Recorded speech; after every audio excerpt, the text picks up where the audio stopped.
नमस्कार साथियों, स्वागत करते हैं आपके अपने YouTube चैनल में। एनटीए जूझनेट हिंदी के पाठ्यक्रम में साकेत महाकाव्य की नवम सर्ग की पंक्तियां लगी हुई। साथियों, काव्य पंक्तियां बहुत इंपॉर्टेंट है। 15 तक अभी तक पढ़ चुके हैं। इसको हम एक एक करके पढ़ रहे हैं। साथियों, काव्य की व्याख्या ध्यान से सुनिएगा। काव्य पंक्तियां पढ़ रहा हूँ।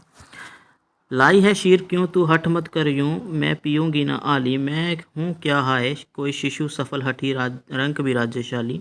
माना तूने मुझे है तरुण विरहिणी, वीर के साथ ब्याया। आँखों का तीर ही क्या कम फिर मुझको चाहिए और क्या हाँ। तो यहाँ पर आपको बता दो, तीर नहीं आएगा, जहाँ पर नीर आएगा। नीर मतलब पानी, आँखों का पानी। ठीक है। आगे साथियों, शीर, शीर का मतलब जहाँ पर बता दूँ कि दूध है। ठीक है। और आली का मतलब सखी, सहेली से बोला जाता है। सेविका को सखी कह रही है वो। ठीक है। आगे रंक है। रंक का मतलब जहाँ पर निर्धन या फिर गरीब हो सकता है। ठीक है। तो पढ़ना शुरू करते हैं साथियों इसकी व्याख्या। उर्मिला अपनी सखी सेविका को कह रही हैं कि हे आली, हे सखी, तुम मेरे लिए दूध क्यों लाई हो और तुम दूध पीने के लिए हठ कर रही हो, जिद कर रही हो। मैं पीऊँगी ना रे, हे सखी मैं नहीं पीऊँगी। मैं हूँ क्या है कोई शिशु सफल हठी, कहती कि मैं क्या हूँ, मेरी स्थिति तो एक शिशु, नवजात शिशु होता है ना, उसके समान हो चुकी है। वो हठी होता है, जिद्दी होता है। रंक भी राज्यशाली, तो मेरी स्थिति तो रंक के समान है, जो एक राज्य में अपना निर्वाह कर रहा होता है बड़ी मुश्किल से। गरीब इंसान के समान बताई है उसने अपनी स्थिति। आगे कह रही है, माना तूने मुझे है तरुण विरहिणी, वीर के साथ ब्याह। तुम समझ रही हो कि मेरी शादी एक वीर के साथ हुई है। ठीक है। और तुम मुझे एक तरुण विरहिणी भी समझ रही हो, जो अपने पति की याद में निरंतर तड़प रही है। आँखों का नीर ही क्या, जहाँ पर नीर है, आँखों का नीर ही क्या कम फिर मुझको, कहती है कि मेरे लिए तो मेरी आँखों में बहता हुआ पानी, नीर ही बहुत है। मुझे और क्या चाहिए, मुझे और कुछ भी पीने के लिए नहीं चाहिए। मेरी आँखों का पानी से ही मेरा काम चल जाएगा। इन काव्य पंक्तियों में यही कहा गया है। ठीक है साथियों। तो भाषा बहुत ही सरल और सुबोध है इसकी। ठीक, आसानी से समझा जा सकता है इसको। आगे की काव्य पंक्तियाँ हैं साथियों। चाहे फटा फटा हो मेरा अंबर अशून्य आली, आकर किसी अनिल ने भला जहाँ क्यों धूली डाली। धूली दूसर है तो क्या, यों तो मन मात्र गात्रवी। बस्तर तो ये वल्कलों से तो हैं सुर में सुपात्रवी। तो मणे मत्र मतलब मिट्टी का पात्र। ठीक है। पात्र आना था, जहाँ मात्र नहीं, मणे पात्र। ओके, मिट्टी के पात्र, जो मिट्टी के बर्तन। आगे बल्कल होता है पेड़ की छाल से हुए बने हुए वस्त्र। ठीक है। पेड़ की छाल से बने हुए वस्त्र। अंबर का जहाँ अर्थ है आकाश होता है, लेकिन अंबर का अर्थ जहाँ पर हृदय रूपी आकाश। अशून्य का अर्थ है जहाँ पर भरा हुआ। अनिल का वायु। ठीक है। धूली दूसरे में धूल से सना हुआ। ओके। सुर में मतलब सुंदर। ओके।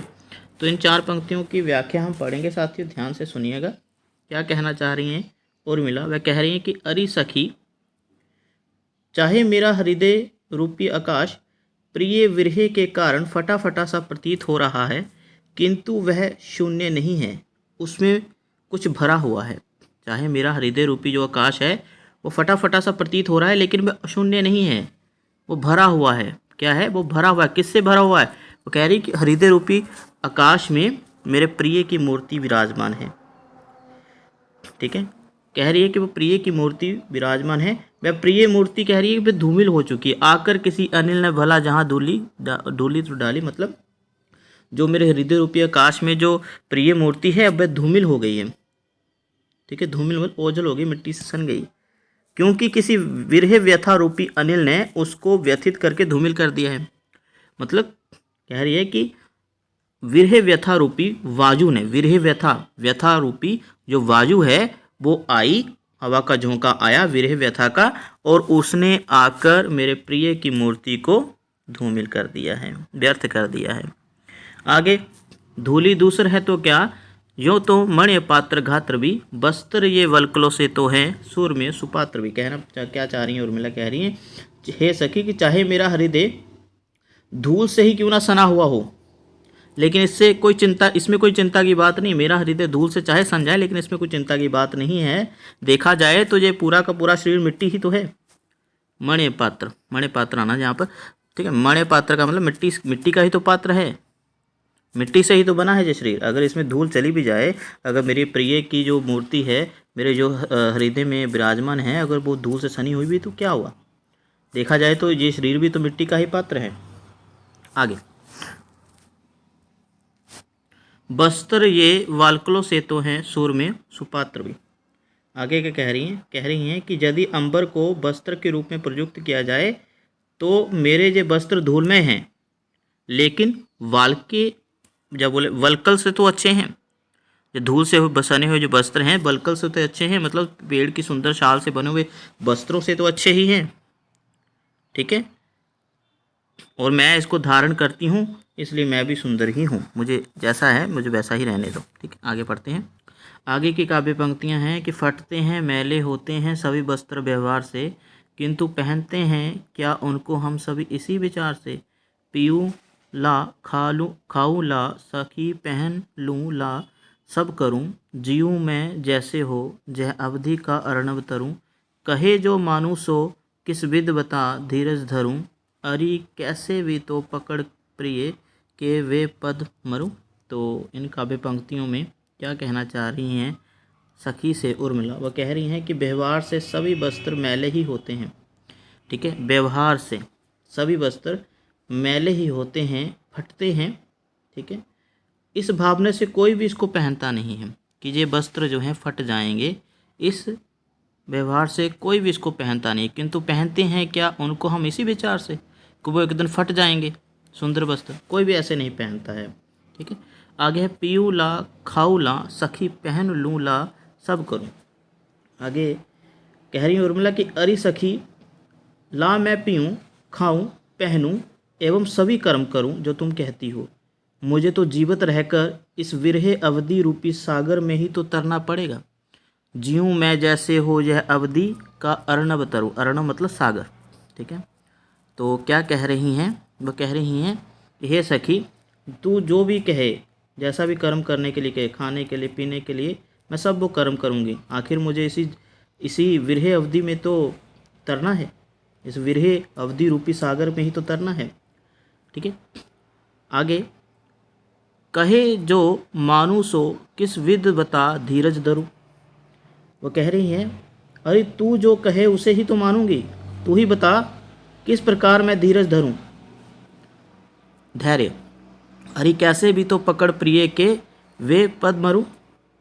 आगे इन काव्य पंक्तियों में उर्मिला कह रही हैं कि अरे मुझे अपने प्रियतम के पद पकड़ना बहुत मुश्किल लग रहा है, अभीष्ट है, विशेष है मेरे लिए। मैं उनके पदों में ही, उनके पैरों में ही मरना चाहती हूँ, यही मेरी अंतिम कामना है। ठीक है साथियों, तो एक आंदोलित भाव है इसमें प्रिय मिलन का, और हृदय स्पर्शी स्वरूप चित्रण किया गया है। भाषा बहुत ही सरल और सुबोध है, और हमें देखने को मिला है जहाँ पर अनुप्रास अलंकार भी। ठीक है, तो आगे पढ़ते हैं साथियों। अगली काव्य पंक्तियाँ इस प्रकार से 18 अंक पर साथियों इस प्रकार से है कि रोती हैं और दूनी निरख कर मुझे, दीन सी तीन सांसें होते हैं देवर श्री, नत हत बहने छोड़ती हैं उषा से, आली तू ही बता इस विजन बिना मैं कहाँ आज जाऊं, दीना हीना अधीना ठहर कर जहाँ शांति दूं और पाऊं। ठीक है, तो इन काव्य पंक्तियों में 3 जनों के रोने की बात कही है। ठीक है, तो 3 सांसों की बात हुई है कि 3 जन जो है मेरे लिए रो रहे हैं मेरी व्यथा को देखकर। ठीक है, बात करते हैं ये व्याख्या की, तो पढ़ना शुरू कर रहे हैं। रोती हैं और दूनी निरख कर मुझे, दीन से 3 आंखें, निरख मतलब देख कर। ठीक है, देख कर निरखना। तो इन काव्य पंक्तियों में उर्मिला कह रही हैं कि अरे सखी मुझे इस प्रकार व्यथित देख कर दीन सी 3 सांसें जो हैं रो रही हैं। 3 सांसें मतलब 3 जन, 3 ऐसे इंसान हैं घर में जो मुझे देखकर निरंतर रो रहे हैं। एक तो हैं मेरे देवर श्री शत्रुघ्न। ठीक है, एक तो हैं शत्रुघ्न, और दूसरा है मेरी एक बहन मांडवी। ठीक है, और तीसरी बहन, जो दूसरी बहन है जो रो रही है, तीसरा जन मतलब तीसरा जो व्यक्ति रो रहा है वो है श्रुति कीर्ति। ठीक है, पता ही है कि 4 बहनें थी और चारों का विवाह जो था राम लक्ष्मण भरत शत्रुघ्न से हुआ था। ठीक है, तो मांडवी और श्रुति कीर्ति भी वहीं पर हैं और शत्रुघ्न भी। तो कह रही हैं कि हे सखी मुझे इस प्रकार व्यथित देखकर दीन सी 3 जो सांसें हैं वो रो रही हैं। कौन कौन? शत्रुघ्न, मांडवी और श्रुति कीर्ति जो हैं मुझे देखकर रो रही हैं। रो रहे हैं सभी। मेरे देवर शत्रुघ्न मुझे देखकर नत हो जाते हैं। होते हैं देवर श्री नत, मतलब निराश हो जाते हैं, व्यथित हो जाते हैं। ठीक है। और हत बहनें छोड़ती हैं उषा से। मांडवी और श्रुति कीर्ति बहनें भी उषा से छोड़ने लगती हैं, वो भी ठीक है रोने लगती हैं, व्याकुल हो जाती हैं। ठीक है। आगे, आली तू ही बता दे इस विजन बिना मैं कहाँ जाऊं। ठीक है। आज मैं कहाँ आज जाऊं। विजन मतलब निर्जन। ठीक है। निर्जन, जहाँ कोई जन ना हो, कोई आदमी ना हो। तो उर्मिला कह रही है कि हे सखी मैं तुझी से पूछती हूँ कि इस निर्जन बिना मैं आज कहाँ चली जाऊं, ऐसा कोई स्थान बता। दीना हीना अधीना ठहर कर जहाँ शांति दूं और पाऊं। कहने का तात्पर्य है कि जिससे मैं दीन हीन अधीन सी होकर दूसरों को शांति प्रदान करूं और स्वयं भी मैं शांति प्राप्त करूं, ऐसा स्थान मुझे बता, मैं कहाँ जाऊं। ठीक है। ऐसा मुझे कोई स्थान बता जहाँ पर मैं जाऊं और अपने आप को भी मैं शांति प्राप्त करूं। ठीक है। और दूसरों को भी मैं शांत रखूं, वो भी मुझे देखकर व्याकुल ना हो। तो साथियों 19वें अंक पर पहुंच चुके हैं। काव्य पंक्ति इस प्रकार से है कि आई थी सखी मैं जहाँ लेकर हर्षोल्लास, जाऊंगी कैसे भला देकर जय निश्वास, कहाँ जाएंगे प्राण जे लेकर इतना ताप, प्रिय के फिरने पर इन्हें फिरना होगा आप। तो काव्य पंक्तियों में आपको बताऊं कि उर्मिला कह रही हैं कि अरे सखी मैं जन्म काल से ही हर्ष एवं उल्लास के साथ इस संसार में आई थी। हर्ष उल्लास मतलब प्रसन्नता के साथ इस संसार में अपने जन्म से ही आई हुई हूँ, किंतु क्या इस प्रकार निश्वास देकर ही संसार से दुखी दशा में ही मर जाऊं।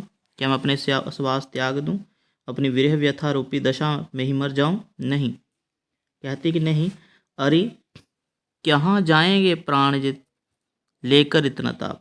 कहने का तात्पर्य है इतना पाप लेकर मेरे प्राण कहाँ जाएंगे। प्राण मतलब मेरी जो आत्मा है, ठीक है, वो कहाँ जाएगी।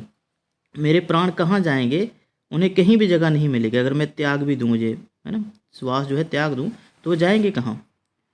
प्रिय के फिरने पर इन्हें फिरना होगा आप।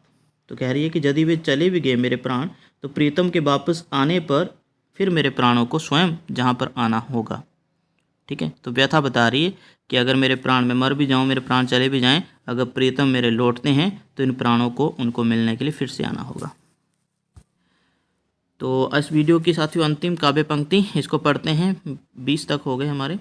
साल रही सखी माँ की झांकी वह चित्रकूट की मुझको, बोली जब वे मुझसे मिला ना बन ही ना भवन मुझको।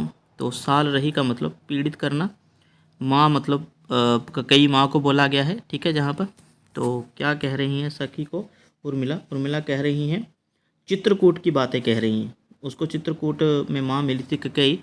ठीक है।